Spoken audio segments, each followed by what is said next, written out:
They say the void remembers everything, that every cry of defiance, every scream of a dying world, every oath whispered by a soul that refused to kneel, it all echoes forever across the immaterial sea.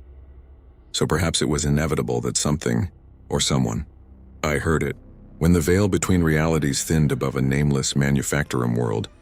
The Adeptus Mechanicus recorded a surge of energy unlike any known anomaly. Not warp, not plasma, not even the burning flare of an exploding sun. Witnesses spoke of a man descending like a comet of fire, wrapped in a storm of incandescent fury. His armor was unlike ceramite, his aura brighter than any psychic flame, his eyes full of a pride that defied even the Emperor's distant gaze. He called himself Vegeta, Prince of all Saiyans, and in a universe where faith is power and arrogance is heresy, his arrival would burn across the Imperium like prophecy. Some called him demon.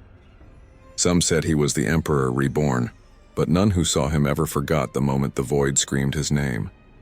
And so begins this forbidden chronicle, a tale whispered by astropaths and archivists alike, sealed within vaults beneath the Schola Progenium, marked only with the sigil, Apocrypha Obscura, Vegeta Incursion.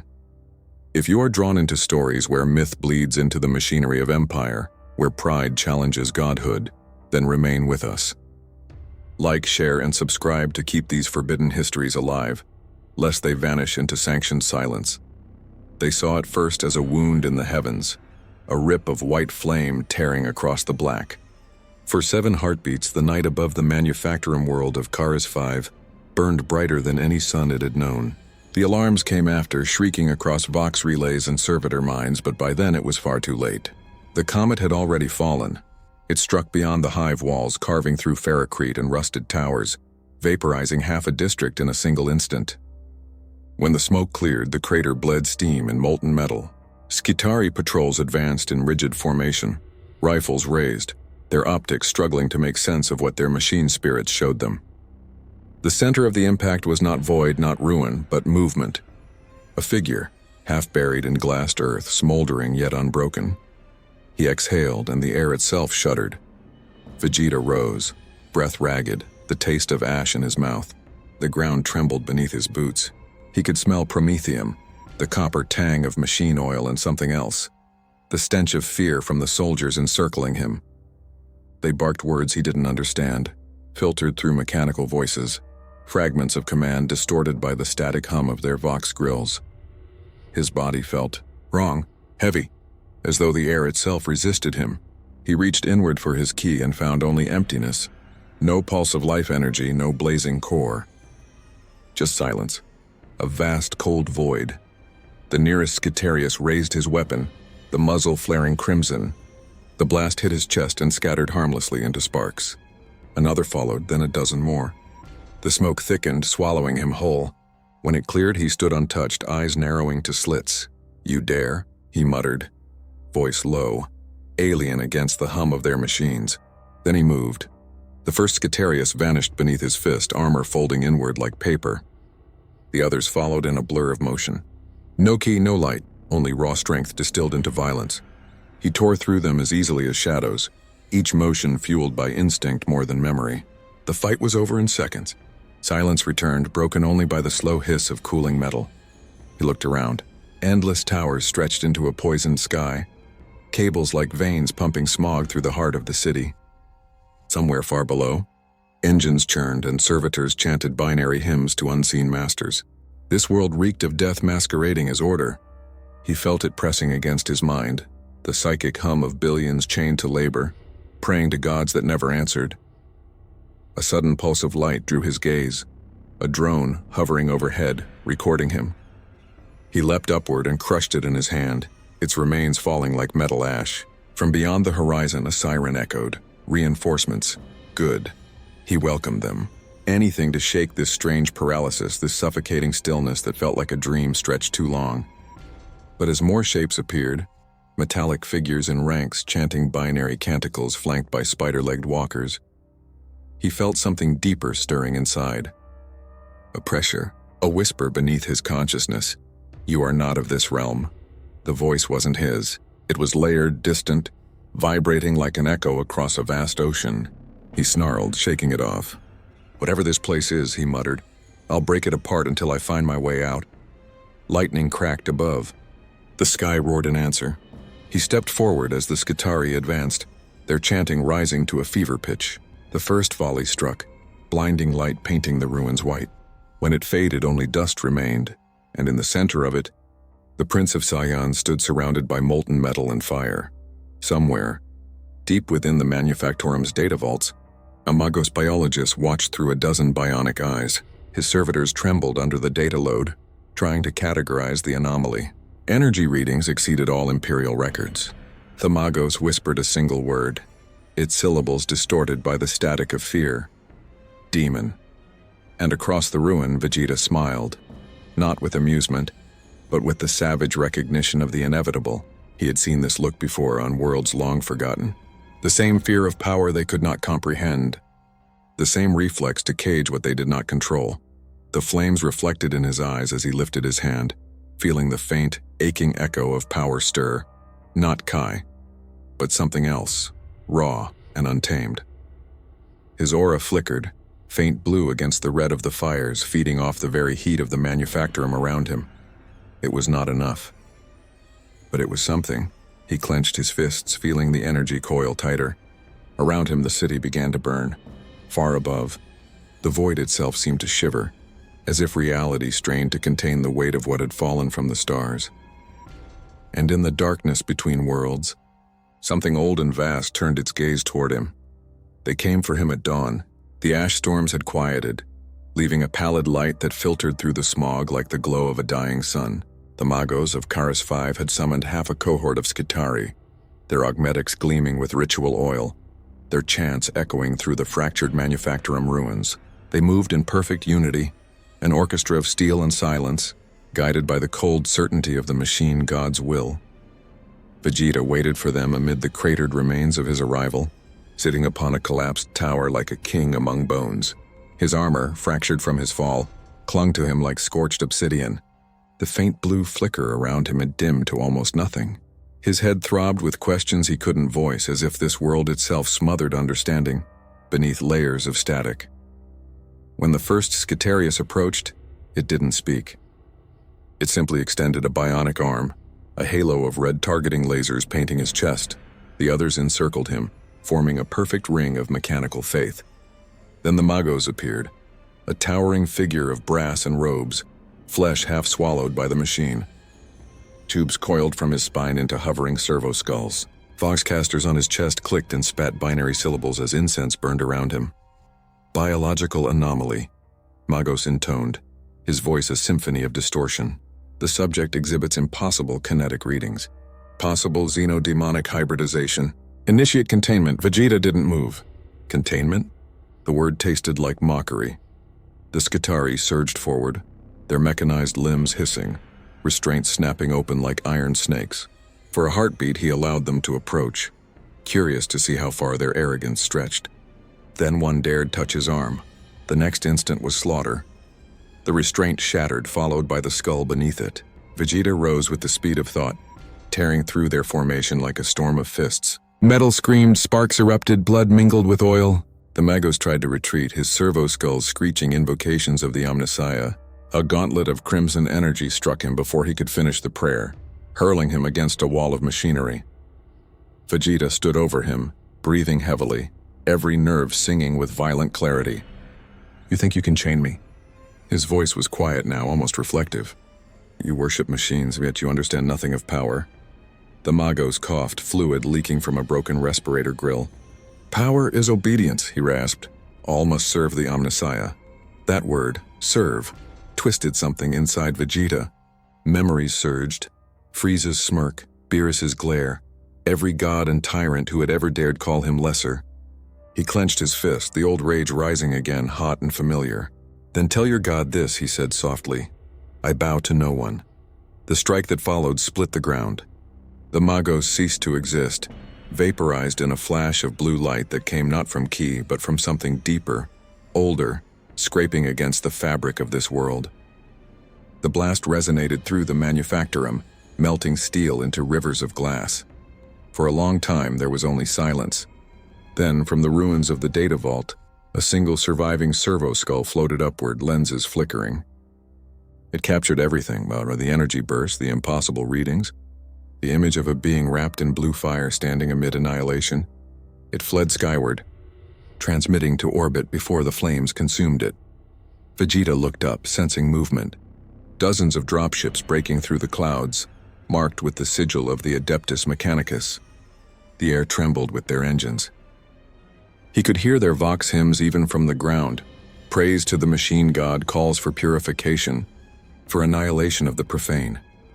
He smiled faintly. For the first time since his arrival, something felt almost familiar. An army marching to destroy him. The chorus of hatred, the arrogance of those who believed themselves righteous. It was the same in every universe, only the symbols changed. The first orbital bombardment struck moments later. Blinding lances of plasma scorched the horizon. Vegeta braced himself, crossing his arms as the shockwave engulfed him. The heat seared his skin, the sound tore at his mind. Yet when the dust settled, he still stood, cloaked in steam, unbowed. He raised his hand toward the heavens. "Is that all?" The words echoed through the ruins, a challenge flung at gods of metal and silence. In the fleet above, tech priests screamed as their augur readings spiked beyond comprehension. The energy in the crater surged once more, climbing past all known thresholds. Then abruptly it fell to zero. On the ground, Vegeta collapsed to one knee, breathing hard. The aura had vanished again. His vision blurred. His body wasn't adapting fast enough to this world's laws. He slammed his fist into the dirt, snarling in frustration. "Damn it, why can't I feel it?" No answer came. Only the wind carrying the distant hymn of the Mechanicus. Then, faint beneath the static of the burning city, saw another sound. Human voices, unfiltered, raw, soldiers, they were coming. Not machines this time. Flesh and blood. He turned toward the sound, a strange calm washing over him. Whatever this Imperium was, it was determined to understand him through violence. He could respect that in a way. Above the smog, a single transport broke formation and plummeted toward the surface. Vegeta watched its descent, the fire of re-entry reflecting in his eyes. His lips curled into a grin that had nothing of mercy in it. Then let's begin. The manufactorum burned anew, and the second dawn of Karis 5 was written in screams and fire. The Imperial Guard came at dusk, the light behind them bleeding red through the atmosphere. Their landers descended in disciplined columns, vox horns blaring the catechisms of battle. Rows upon rows of men in flak armor marched across the wasteland, bayonets fixed, banners of the Astra Militarum snapping in the acrid wind. Above them, Valkyries streaked low, their engines keening like predators scenting prey.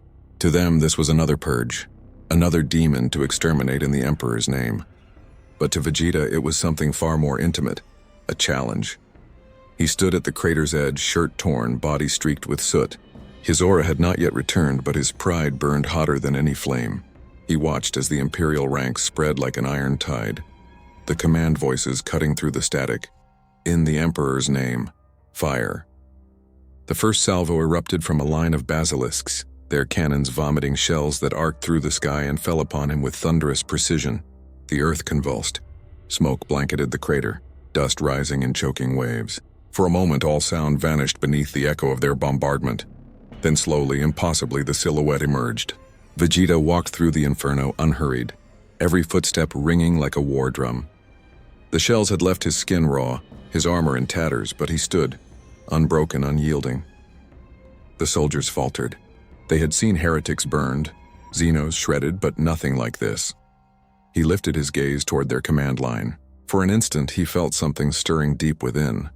Not the familiar hum of ki, but a crude, chaotic resonance as though this world's very madness had found a vessel. The air shimmered around him. A faint corona of light flickered to life. He moved. What followed defied the records of the Imperial campaign logs.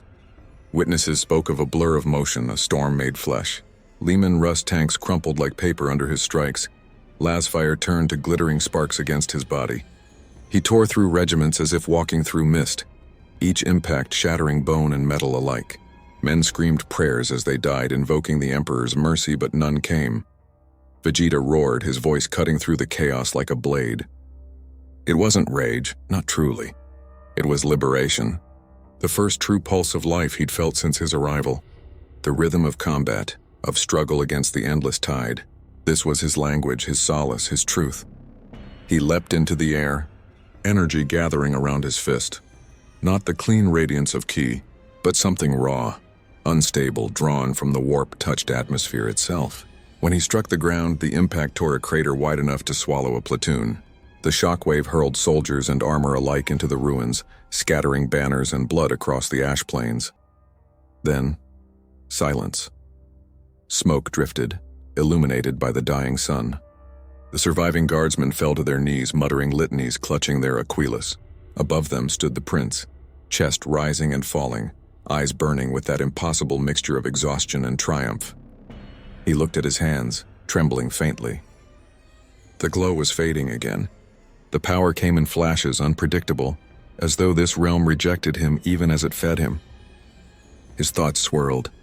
He remembered fragments, the tournament, Jiren's final blow, the light swallowing him. Had he died? Or been cast somewhere beyond death? He stared into the sky. There were no familiar constellations, no stars he knew. Only darkness thick with static. The echo of distant screams carried through the wind. This galaxy, it was wrong. It felt alive but hollow, as though every living thing here was feeding something unseen. His head ached. Voices whispered at the edge of hearing. Not words, not thoughts, but impressions. Faith, desperation, unending prayer. He saw flashes, temples of gold, men kneeling before a corpse upon a throne. A figure of blinding radiance, its eyes empty, its will stretching across eternity. Vegeta staggered, clutching his temples. The visions faded as quickly as they came, leaving only the taste of iron in his mouth. He fell to one knee, panting. Around him, the surviving soldiers fled, their fear breaking formation. Only one remained, a commissar, his coat torn, his pistol trembling in his grasp. The man shouted through cracked lips, "In the Emperor's name, I condemn thee," and fired. The bolt round struck Vegeta's chest and exploded in a bloom of fire. When the smoke cleared, the prince hadn't moved. He walked forward, slowly, deliberately. The commissar fired again and again, each shot swallowed by the air between them.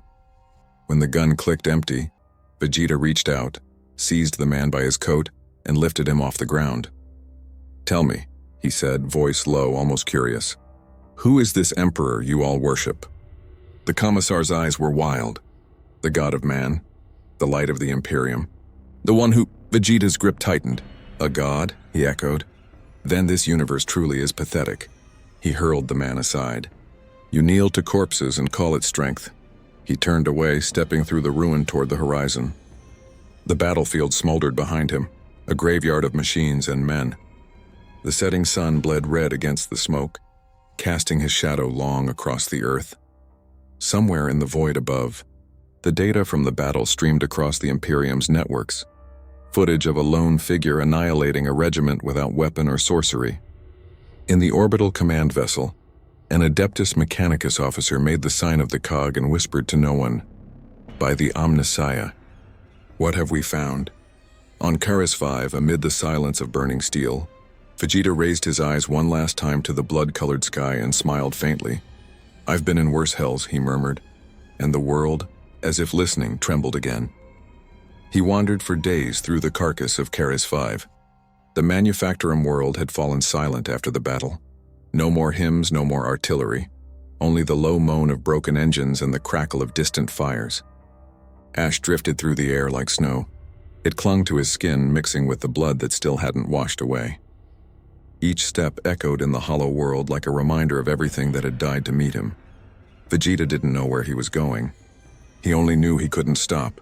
The silence pressed in too heavily, as though the entire planet were listening, somewhere far away. Mechanicus recovery units scoured the ruins, gathering fragments of melted armor, recording seismic anomalies. To them, this was the aftermath. To him, it was exile. At night, beneath a sky full of faint red stars, he tried again to summon his power. He stood atop a collapsed spire, fists clenched, straining until the ground cracked beneath him. Nothing. The energy refused to gather. It slipped away each time, dissolving into the cold. It was like breathing in a vacuum, as though the universe itself denied him air. He roared in defiance, the sound tearing through the smog, but the only answer was the wind. When he finally dropped to his knees, the laughter came, bitter, hoarse, echoing off metal walls. "Stripped of everything," he muttered. "Not a warrior. Not even a man. Just another ghost in this graveyard of machines." Then he heard it, the faint hum of a Vox transmission carried on the breeze.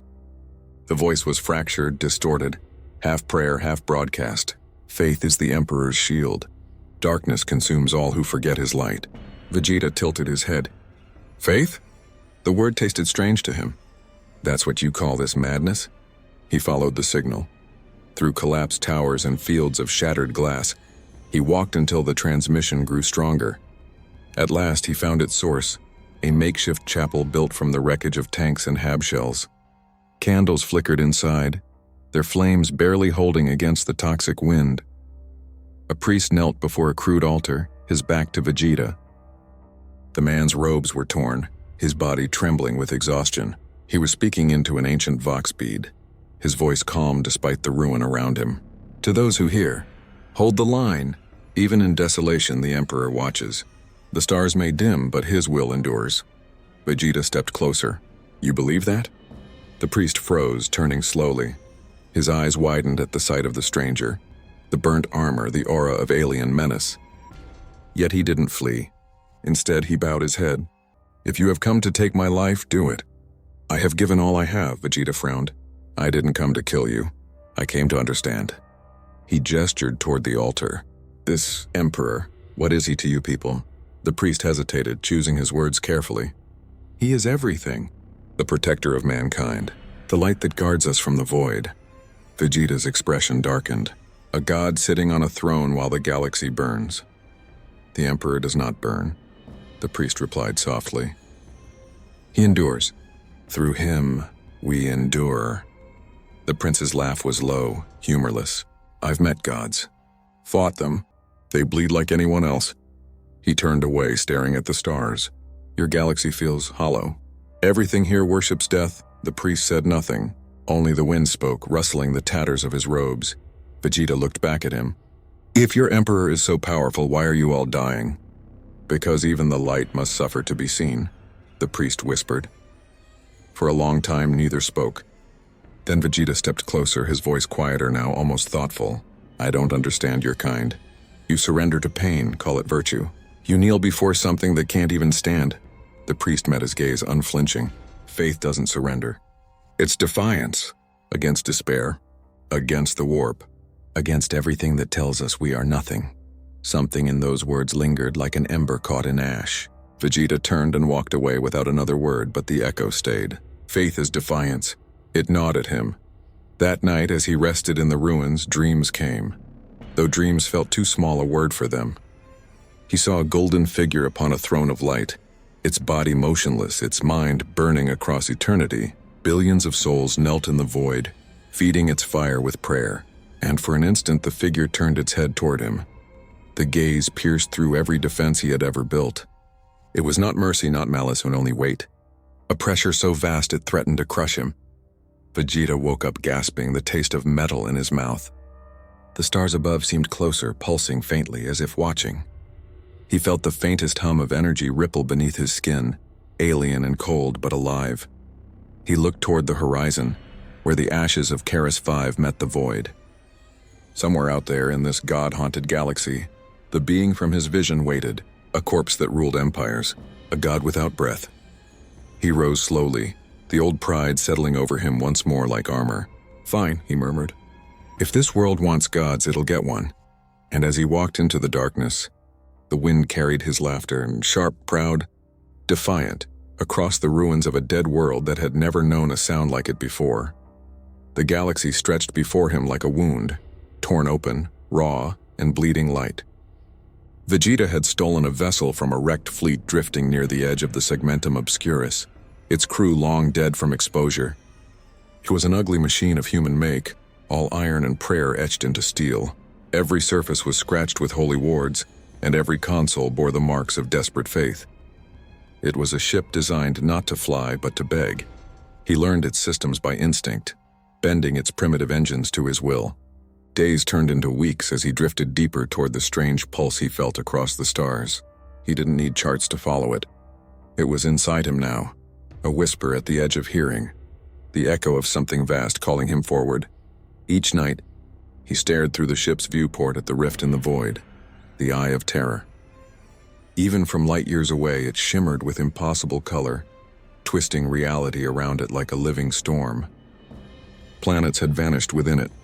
Empires had crumbled at its edge. To most, it was death incarnate. But to Vegeta, it was a challenge. He wanted to look inside and see if the galaxy's gods bled there too. As the ship neared the rift, the air began to change. Gravity rippled. The stars bent into spirals. Voices whispered through the metal walls. Some pleading, some laughing, some calling his name in tones he recognized from no tongue he'd ever known. The warp was not space, not time, not anything that belonged to logic. It was emotion given shape, fear and rage and hunger made visible. And for the first time since awakening in this universe, he felt something stir inside him. Power. It flickered weakly at first, like an ember caught in a cold wind, but it was there. The eye fed on will, and his was indestructible. When the warp wind struck the hull, he didn't fight them. He stood at the center of the bridge, spread his arms, and let them come. His aura cracked to life, faint but visible, a thin band of gold threading through the storm. The ship bucked and screamed. Machine spirits howled. Systems failed, but Vegeta stood unmoving, laughing as the storm tore reality apart. "You think you can swallow me?" he shouted into the void. "You'll choke on me before you taste blood." And for a heartbeat, the eye answered. A shape rose from the storm, vast and shifting, made of memory and hate. Faces formed within its surface, warriors, monsters, gods. It was the warp itself, curious, probing, amused. "You are not of this realm," it whispered, its voice everywhere and nowhere. "Not flesh, not spirit." "What are you, broken one?" Vegeta's grin was savage. "I'm everything you're not. Real." The storm laughed, 1,000 shrieks woven into one sound. "Reality burns here. Then let it burn." Lightning struck, not light but thought. Pure psychic pressure slamming into him. His mind filled with visions. Armies of demons marching under banners of fire. Mortal worlds collapsing into madness. A golden corpse glowing faintly at the galaxy's heart. "You seek the throne," the warp said. "The Emperor's shadow. He will not know you. He will not suffer your kind. I don't need his permission." Vegeta clenched his fists. The golden aura around him flared, brighter now, fueled by the storm's fury. "If he's the strongest thing in this universe, I'll find him. And I'll prove him wrong." The warp's voice shifted, softer now, almost intrigued. "Strength? Pride? You would make a fine god of our kind. You could have dominion here over legions unending. Why crawl toward a corpse when you could rule eternity?" Vegeta's laughter broke through the chaos, raw and wild. "I don't serve. I will conquer." The storm paused, then screamed. Reality folded and the ship was hurled clear, spinning end over end through the void until stars snapped back into view. Systems rebooted, hull integrity stabilized. The ship drifted again in silence. He stood at the viewport, breathing hard, his aura fading slowly. The warp had tried to devour him and it had failed. Somewhere deep inside, that old warrior pride began to wake again. He felt stronger than before, not whole but closer. The universe was starting to recognize him. Then, from the static of the ship's vox, a transmission broke through. Coded, Imperial, urgent. Unknown energy surge detected near the Cadian border. Possible demon incursion. "All patrols respond," Vegeta smirked. So they noticed. He adjusted the ship's heading, angling toward the coordinates. The engines flared to life with a guttural roar. "If the Emperor's dogs want to come sniffing, I'll give them something to chase." As the stars streaked by, he looked once more toward the faint glow of the eye, still visible behind him. A storm he had entered and survived. It had tested him, found him unbreakable, and spat him back out into reality. And deep within the warp, something remembered his defiance. Something vast, ancient, and hungry turned its gaze toward him. A prince of another world. A warrior of pride who had refused to kneel. The eye whispered his name, not as mockery but as a promise. Vegeta. A spark in the dark. A challenge born of wrath. And in that moment, the galaxy itself seemed to tremble, as if aware that something had arrived which neither gods nor demons had ever accounted for. The Imperial cutter penances. Whale was a dagger of black steel cutting through the void, its hull bristling with augers and cannon arrays. Inside, the air was thick with incense and the metallic scent of sanctified oil. Servo skulls drifted like ghosts between the aisles, their optics glowing red as they recited fragments of scripture. Every surface bore marks of devotion, purity seals, wax runes, and tiny sigils scrawled by trembling hands desperate to ward off damnation. Inquisitor Varen Hale watched the hololith flicker before him, the image showing a faint trace of energy along the edge of Cadian space, an anomaly unlike anything the Mechanicus had catalogued. He leaned closer, his eyes narrowing. The energy signature was erratic, but there was rhythm to it, almost alive. It pulsed like a heartbeat. Cross-reference with demon-class emissions, he ordered. Negative correlation, replied his tech priest. The waveform is structured, almost mechanical. Mechanical? Hale frowned. Then why does it burn like a star? Before an answer came, the vox crackled, static, then a faint sound that froze everyone on the bridge. It was laughter. Not human, not machine. Something primal, confident, alive in a way that had no right to be in this part of the galaxy. Hale straightened, the word forming unbidden in his mind. Heresy. Bring us to full burn. I want eyes on whatever's making that noise. The penance's wail arrived 3 hours later, emerging from the warp like a blade slipping through silk. The void ahead shimmered with residual heat. Something had passed through, something fast, something furious. And then they saw it, a lone vessel, half-ruined, drifting through space on sheer willpower. Its thrusters flared irregularly, yet it moved with purpose. Energy readings spiked far beyond Imperial tolerances. Hale's eyes narrowed. Magnify, the screen zoomed in. Through shattered armor plates they saw him, standing on the outer hull as though space itself bowed to him. His arms were crossed, his gaze fixed directly on their ship. No helmet, no void suit, just a man breathing in the vacuum of space like it was his birthright. Emperor preserve us, whispered one of the acolytes. Hale felt the words rise in his throat before he could stop them. Open a channel. Static filled the bridge and then impossibly a voice came through. You're slow. Every eye turned to the Inquisitor. Hale leaned toward the Vox mic. Identify yourself. Why? The tone was mocking, bored. Do names matter to corpses? This is Inquisitor Varen Hale of the Ordo Malleus. You are trespassing on Imperial territory and exhibiting warp corruption. By authority of the Holy Inquisition, surrender for immediate purification. The voice on the other end laughed, a sound that made the air vibrate. You think you can purify me? Before Hale could answer, the man moved. One moment he was standing on the hull, the next he was gone. Alarms blared. Energy signatures flared inside the ship. Boarding alert! The tech priest screamed. He's in the ship! Hale drew his plasma pistol and activated his force blade. Contain him. Corridors that had known only ritual silence erupted in chaos. Servo skulls dropped from the air, sparks trailing. Doors burst open as bulkhead steel twisted like paper. The intruder walked calmly through the storm, golden aura flickering faintly around him, eyes bright with predatory amusement. Guardsmen fired las bolts that burned harmlessly against his skin. He didn't even flinch. One flick of his wrist sent a shockwave that hurled them across. The walls like ragdolls. Hale arrived just as the intruder entered the sanctum, a cathedral-like, chamber lined with burning censers and relics of past purges. The Inquisitor raised his pistol. By the Emperor's will, you will. He never finished. The stranger moved faster than thought. Hale's weapon was gone, crushed in a golden fist. Emperor, Emperor, Emperor, Vegeta said mockingly, voice low, cold. You all sound like broken machines. Hale stared up at him, feeling the raw pressure radiating from the being. It wasn't warp energy. It wasn't psychic. It was something else, physical, primal, pure. A power that didn't ask permission from reality. It simply was. What are you? Hale whispered. Vegeta tilted his head. A question your god can't answer. Then, in an instant of impossible stillness, something passed between them. Not words, but recognition.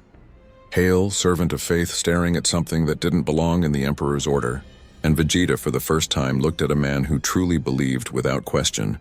The Inquisitor met his gaze with a soldier's courage. If you mean to kill me, get it over with. Vegeta smirked. Not yet. You're still useful. Useful? I need to know where your god sits. Hale blinked. You speak of the Golden Throne? Vegeta's grin widened. So it's true. The Inquisitor realized too late what he'd given away. You'll never reach it. Vegeta turned, his aura flaring brighter. Watch me. In a blinding flash, he vanished, tearing through the ship's hull like light through glass. The Penance's wail buckled, alarms screaming as decompression ripped through the decks. Hale barely managed to shield himself behind a psychic ward. When the light faded, the ship was crippled, floating in silence once again. Through the fractured viewport, he saw a trail of gold burning across the void, a comet's path streaking toward Terra. Hale sank to his knees, whispering a prayer he wasn't sure would be heard. God Emperor, forgive us. Something walks among the stars that is not yours. Far away, the warp rippled like a beast turning in its sleep. Every psyker in 1,000 systems felt it, a flare of will so pure it burned without sorcery. And in the golden halls of the Astronomicon, the Emperor's light flickered, just slightly. For the first time in 10,000 years, the corpse on the throne stirred. The void around the Sol system had never known silence. It was a fortress of constant prayer and motion, fleets moving in endless formation, astropaths whispering in trance, the song of the Astronomicon stretching across the stars like a heartbeat made of light. But on that day, even the song faltered. Every navigator in the Segmentum Solar screamed at once. The light dimmed. The Emperor's flame shivered. Something was coming. Vegeta's descent through the void left a wake of raw fire. He tore across the darkness faster than any ship could follow, the stolen vessel burning apart behind him until he stood alone in the vacuum, flying under his own will. He needed no air, no propulsion, only intent. The stars bent around his path, reality twitching in protest as his energy carved a trail that sensors couldn't define. To mortal eyes, it was like a golden meteor, something alive, furious, divine. The black ships were the first to intercept, vast ancient things, each one a cathedral built for dread purpose. Their holds overflowed with psychers bound in chains, their screams muffled by prayers and iron masks. The Adeptus Astra Telepathica commanded them, and they were used to fear. But this was different. Aboard the Black Solace, Captain Lucerna felt it before she saw it. Her soul quaked, not from psychic contamination, but from the raw pressure of will bearing down upon the ship. It wasn't the warp, it was pure existence. Contact, shouted a Vox officer. Unidentified object closing at impossible velocity. No warp signature. Repeat, no warp signature. Impossible, Lucerna said softly. Then the object stopped. Just stopped.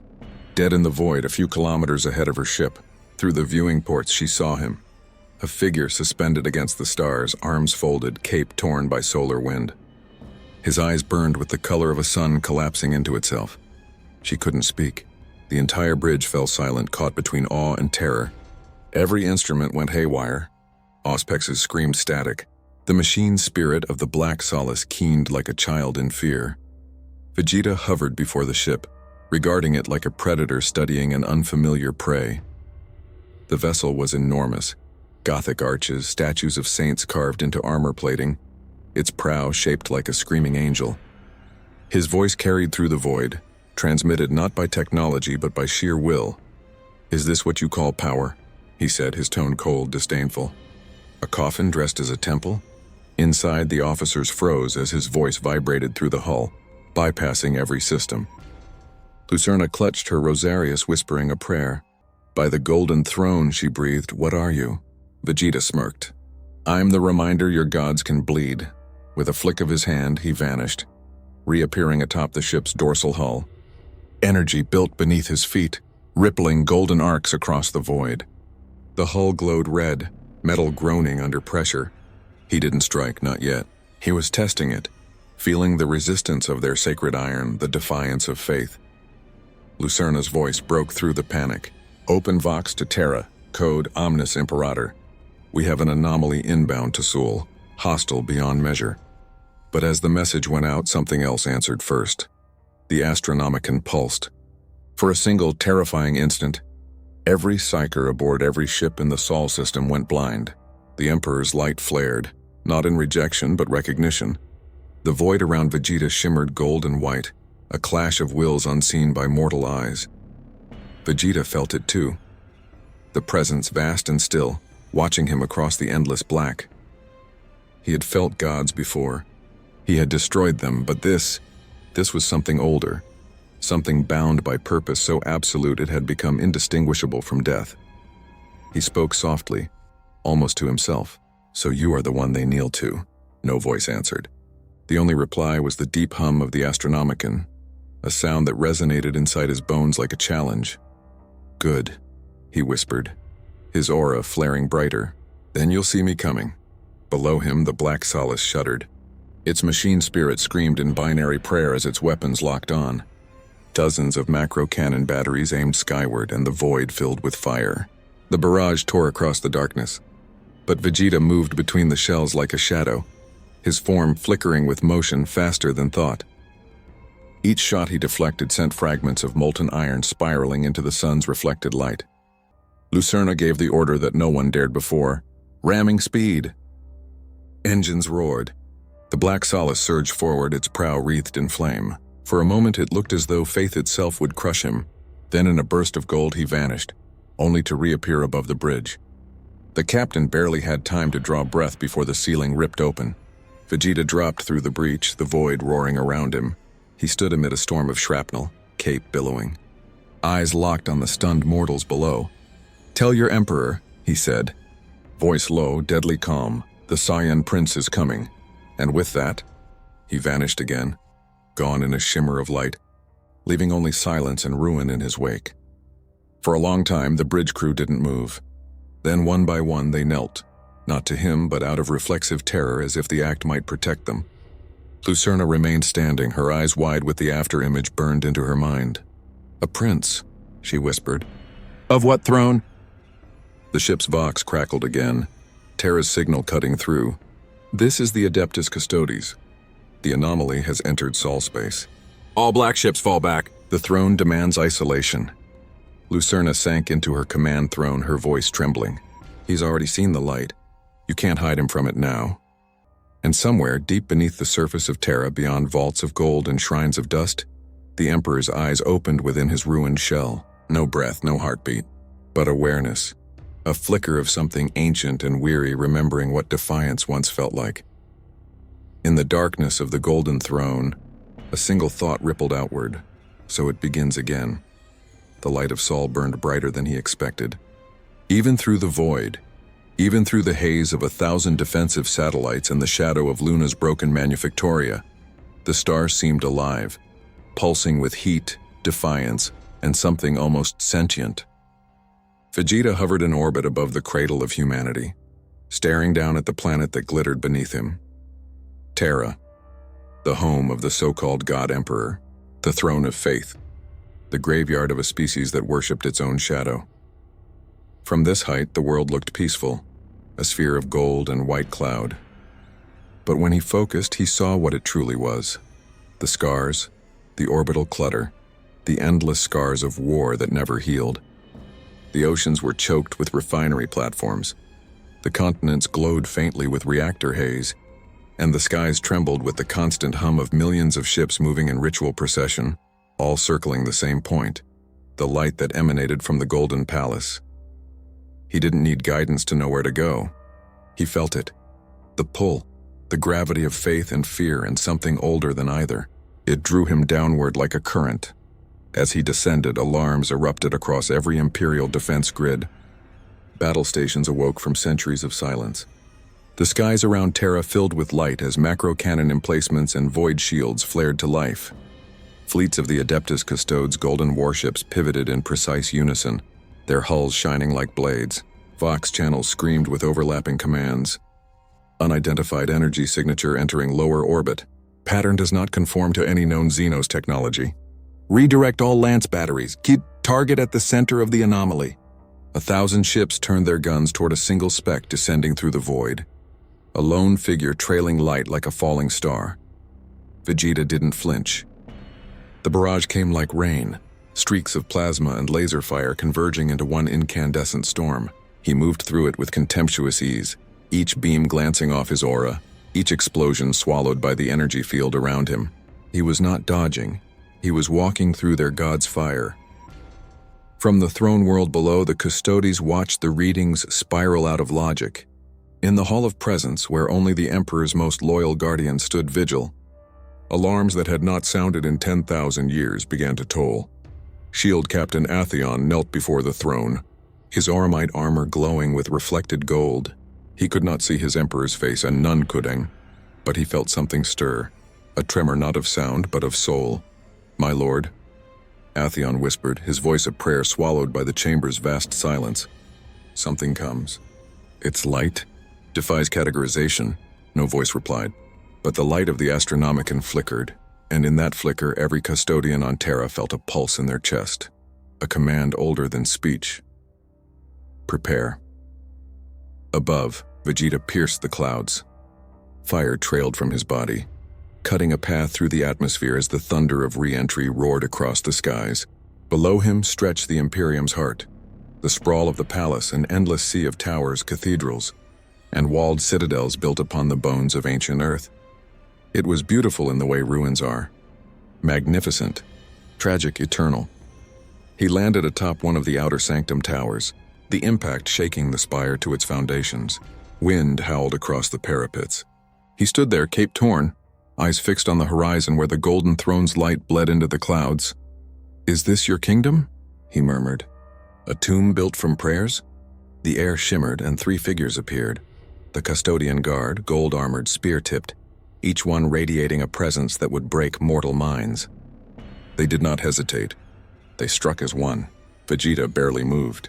His hand caught the first spear mid-thrust. The second swing met his forearm and shattered on impact.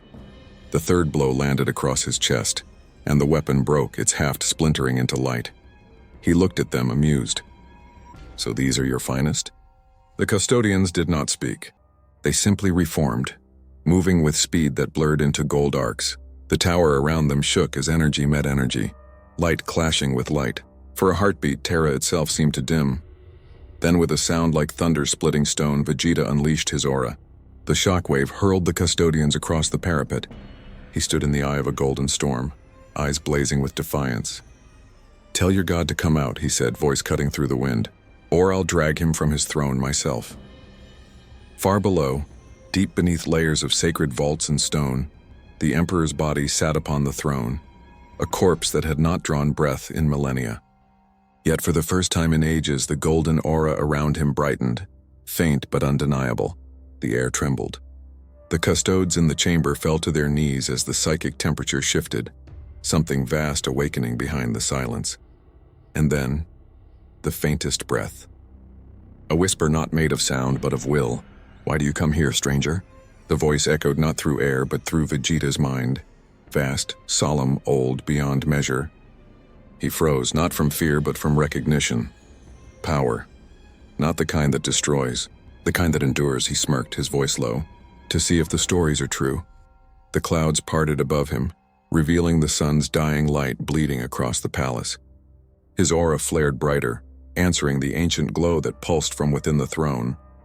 And for the first time in 10,000 years, the God Emperor of mankind opened his eyes, not to look upon a servant nor a foe of chaos, but upon a being of pure mortal defiance who would not kneel. Somewhere deep within that eternal stillness, something like amusement stirred. The wind across the spires of Terra fell silent. Even the endless hymns broadcast through the Vox towers stuttered and ceased. For one impossible heartbeat, the entire world seemed to listen. From the hive tombs of the Underpalace to the vaulted shrines of the High Lords, every soul felt it, a presence vast as the sun pressing against their thoughts. The Emperor was awake. Vegeta stood upon the shattered parapet, the last echoes of his aura still crackling against the air. He felt it before he heard it, that impossible awareness like a tidal wave of thought brushing against the edge of his mind. The presence wasn't coming from one direction. It was everywhere. It was the hum of light itself. It was in the stone beneath his boots, in the air, in the pulse of the planet. "You are not of this galaxy," the voice said, not in words, but in the absolute certainty of thought. It was calm, vast, without anger. A god speaking without effort. Vegeta's lips curled. "And yet here I stand." The response came like the shifting of stars. "You stand by my will," he laughed, sharp and bitter. "By your will? You didn't bring me here, old one." I tore my way through your storms. You just didn't stop me. I did not need to. Then why do I still breathe? Vegeta demanded. Why not strike me down? Isn't that what gods do when they're challenged? The silence that followed was immense. Then, because I have seen your kind before, that froze him. Not the words, but the weight behind them. The air shimmered, and suddenly his mind was no longer in the open sky of Terra. He stood within a vast plain of light, endless and empty, yet filled with the echo of lives long extinguished. At its center rose a golden throne, not physical but conceptual, a monument built from the faith of billions. Upon it sat the Emperor, his form indistinct, too radiant to behold. You speak as if you know me, Vegeta said. I know struggle, came the answer. I know what it is to build power until it consumes all meaning. You seek dominion, not understanding. Vegeta's eyes narrowed. I seek no throne, only the truth. Then you are closer to death than you know, the Emperor said softly. Truth is the one thing mortals were never meant to survive. The Saiyan took a step forward, his boots striking the marble-like floor that wasn't truly there. Mortals, I'm beyond that. I've fought gods, torn galaxies apart. You think your empire frightens me? You think your silence makes you divine?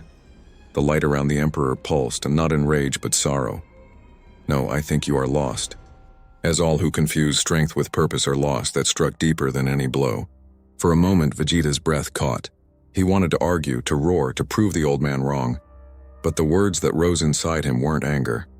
They were confused. I've lived my whole life proving I'm not weak, he said quietly. Everything I've ever been, every scar, every battle, it was to climb higher, to be more, to never kneel. And what did you find at the top? Vegeta hesitated. The void around them rippled. He saw flashes. Namek's dying son, his son's face, the blood of rivals, the silence after victory. Nothing, he said finally. The Emperor's voice softened. Then you know what it means to be eternal. Vegeta looked up sharply. You're telling me to stop fighting? No. I am telling you to understand what you fight for. He felt it then. The weight of the Emperor's presence pressing deeper, not crushing, but revealing. Memories flooded him. His planet's destruction, his servitude, his pride, his endless pursuit of strength not as a tool but as armor against despair. And for the first time, he understood why this world felt familiar, why the Imperium's broken faith resonated with him. Billions worshipped a corpse because they were afraid of the silence that would follow if they didn't. He had done the same with his pride. The vision trembled. The light dimmed. The golden figure before him seemed to fade. You are not of my design, the Emperor said, voice now distant, and yet your presence stirs the flame. Perhaps there is purpose even in what should not be. Vegeta clenched his fists. Purpose? Yes, even gods need mirrors to remember they were once men. The light shattered.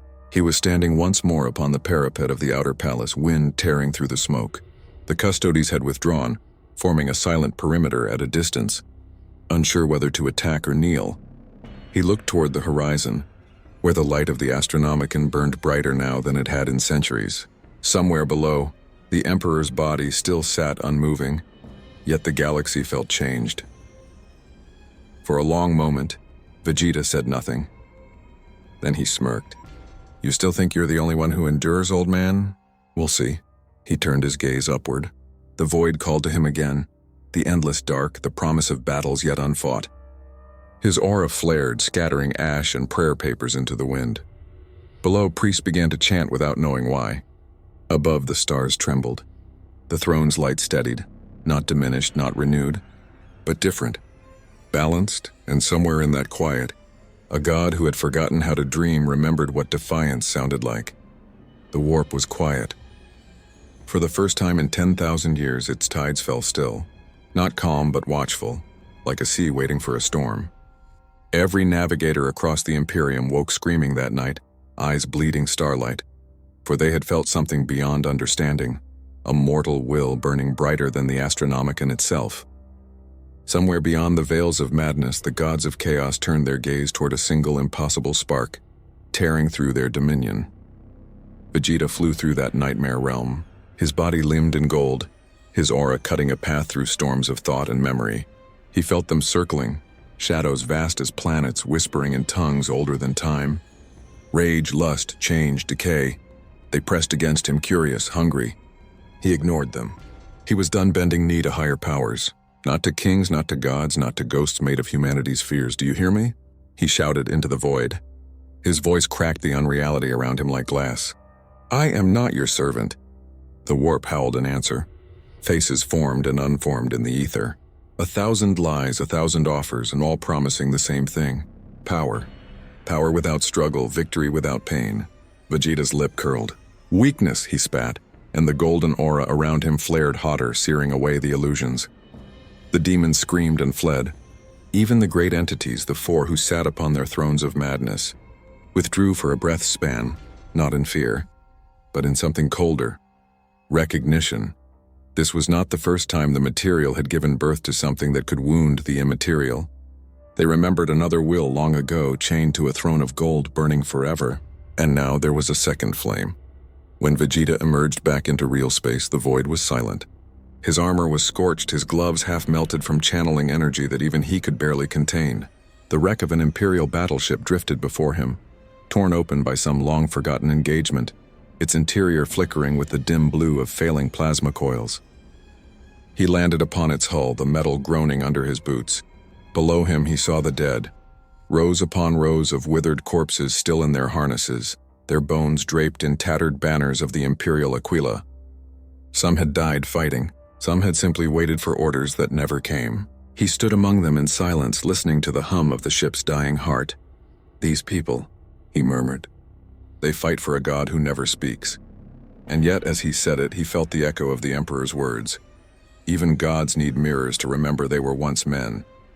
He clenched his fists. Then maybe it's time they remembered. With a single strike of his palm, he reignited the ship's reactors. The plasma conduits roared back to life, flooding the corridors with white-blue light. The Aquila burned anew upon the hull, not as faith but as defiance. Somewhere in the void, Imperial voxnets began to crackle. Astropaths whispered of a light returning, a phantom fleet burning across the stars. Some said it was the Emperor's hand. Others said it was something far older. None knew the truth. On worlds across the segmentum solar, strange phenomena began to unfold. Pilgrims who had despaired now found strength in silence. Battlefields fell eerily calm before Imperial victories.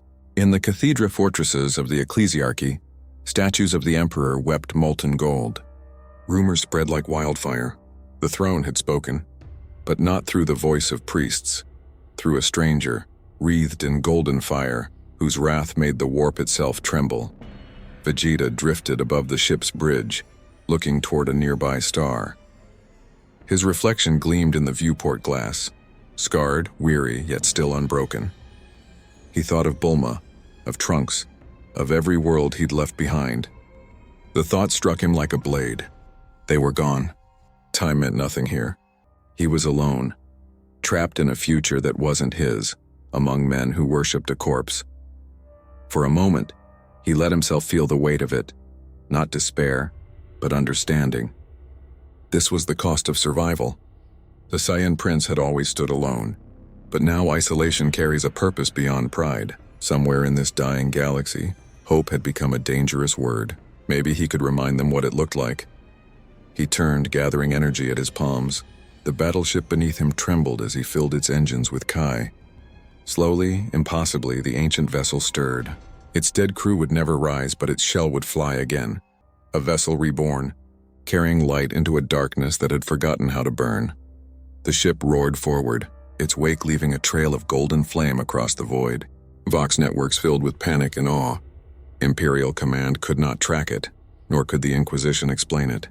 The Adeptus Mechanicus declared it a machine spirit reborn by divine will. The ecclesiarchy declared a miracle. The warp itself whispered a single word, echoing across eternity. Defiance.